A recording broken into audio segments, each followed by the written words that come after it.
we will start next topic, that is vertical stresses. So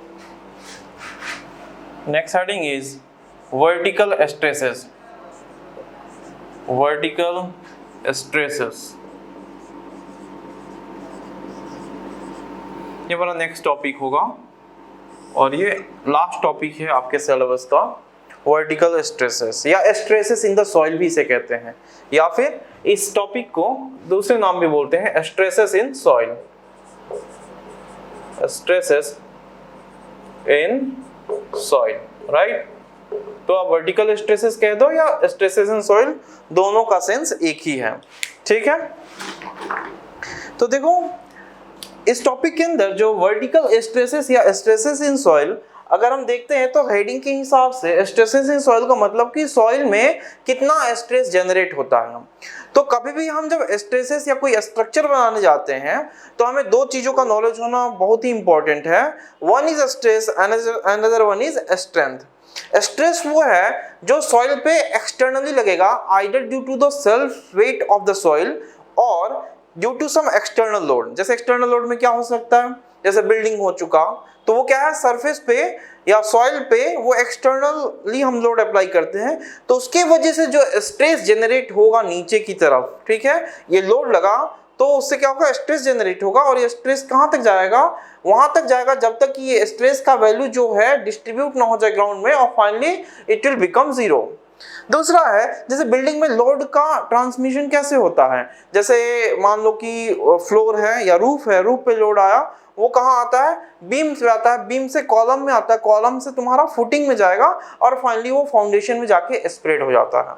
तो आज जो हम स्टडी करने जा रहे हैं स्ट्रेसेस इन सॉइल, वो उसी का पार्ट है कि किस तरीके से लोड जो लगता है वो किस तरीके से डिस्ट्रीब्यूट होता है और वो स्ट्रेस कितना होगा।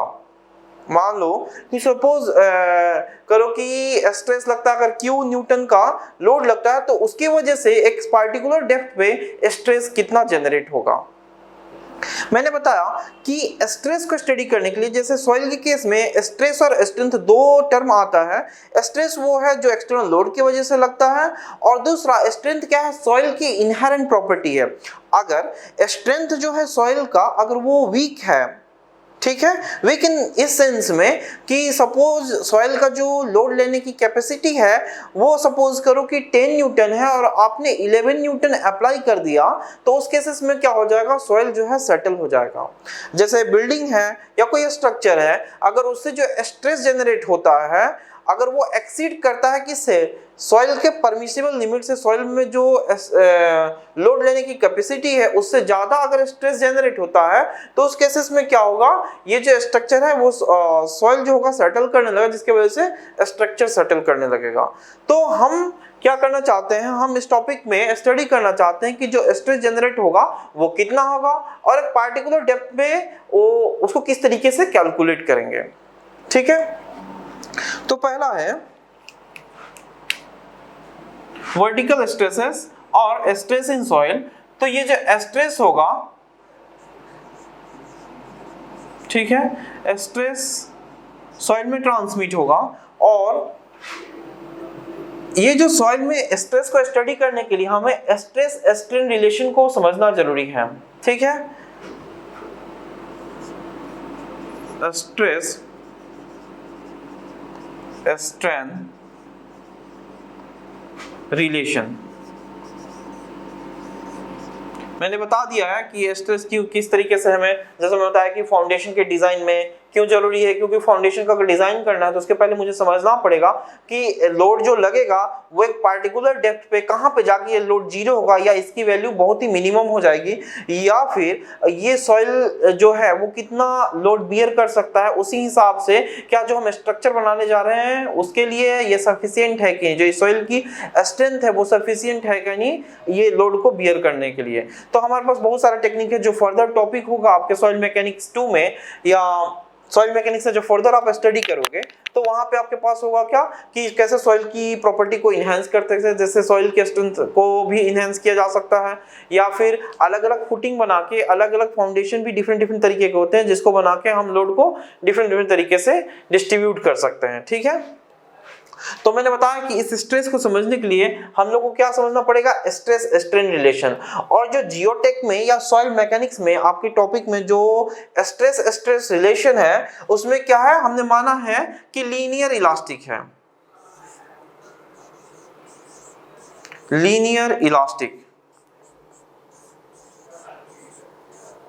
Linear elastic. बात समझ में आया? ये जो मैं लिखा हूं क्या, इस जो वर्टिकल स्ट्रेसेस जनरेट होगा, जो ये स्ट्रेस जनरेट होगा, इसको समझने के लिए मुझे क्या समझना होगा, स्ट्रेस और स्ट्रेन का जो रिलेशन है किसके टर्म में, स्टील और कंक्रीट के टर्म में नहीं, सॉइल के टर्म में। सॉइल में स्ट्रेस स्ट्रेन किस तरीके से बिहेव करता है वो मुझे समझना होगा, तो ही मैं फर्दर जाके इसके स्ट्रेस जो जनरेट होगा एक पार्टिकुलर डेप्थ पे वो मैं समझ पाऊंगा।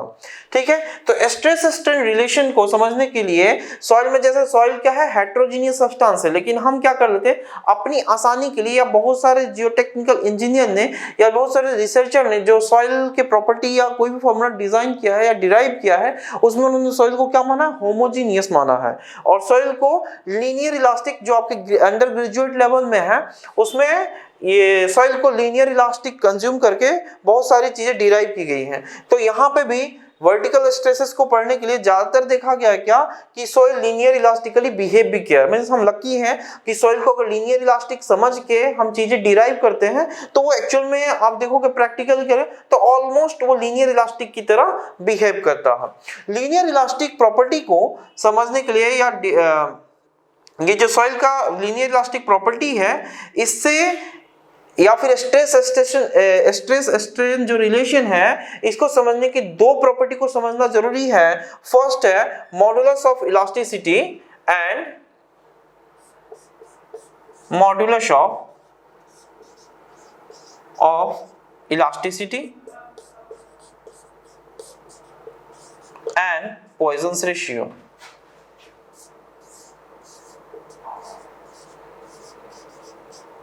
पॉइजन्स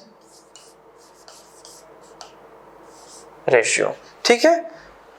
तो ये तो आपका ब्रीफ इंट्रोडक्शन होगा पार्ट का, किसका, वर्टिकल स्ट्रेसेस का, कि वर्टिकल स्ट्रेस को समझने के लिए हमें स्ट्रेस स्ट्रेन रिलेशन जानना है। स्ट्रेस स्ट्रेन रिलेशन को समझने के लिए मींस कैसा लेंगे, अलग अलग तरीके से मॉडल होता है, जैसे लीनियर इलास्टिक मॉडल हो गया, नॉन लीनियर मॉडल हो चुका, हुक ब्राउन मॉडल होता है, कूलम्स मॉडल होता है, ठीक है। तो अलग अलग मॉडल, लेकिन हमें इस टॉपिक को समझने के लिए ये लीनियर इलास्टिक सॉइल को समझेंगे कि लीनियर इलास्टिक मटेरियल की जो सॉइल हमारे पास मटेरियल है वो कैसा बिहेव कर लीनियर इलास्टिक मटेरियल की तरह। और दूसरी बात है कि स्ट्रेस स्ट्रेन को समझने के लिए हमने दो चीजें समझना बहुत जरूरी है, एक है मॉडुलस ऑफ इलास्टिसिटी, दूसरा है पॉइजन्स रेशियो। तो अब इन दोनों टर्म को समझ लेते हैं, फिर हम फर्दर आएंगे अलग अलग रिसर्चर के द्वारा दिया गया वर्टिकल स्ट्रेस कैसे कैलकुलेट करते हैं। तो नेक्स्ट हेडिंग डालेंगे modulus of elasticity.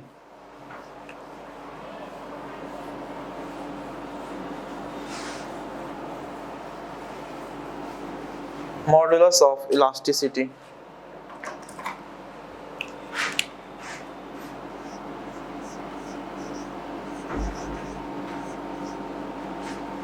Modulus of elasticity. Modulus of elasticity को समझने के लिए हमें क्या समझना पड़ेगा कि सॉइल में एक टेस्ट होता है ट्राइएक्सियल कंप्रेशन टेस्ट। उस ट्राइएक्सियल कंप्रेशन टेस्ट में चार कंडीशन होते हैं, ठीक है, UU test, CU test, CD test, इस तरीके से चार कंडीशन होते हैं। तो हमें मॉडुलस ऑफ इलास्टिसिटी में हम क्या करेंगे, ट्राइएक्सियल टेस्ट करेंगे।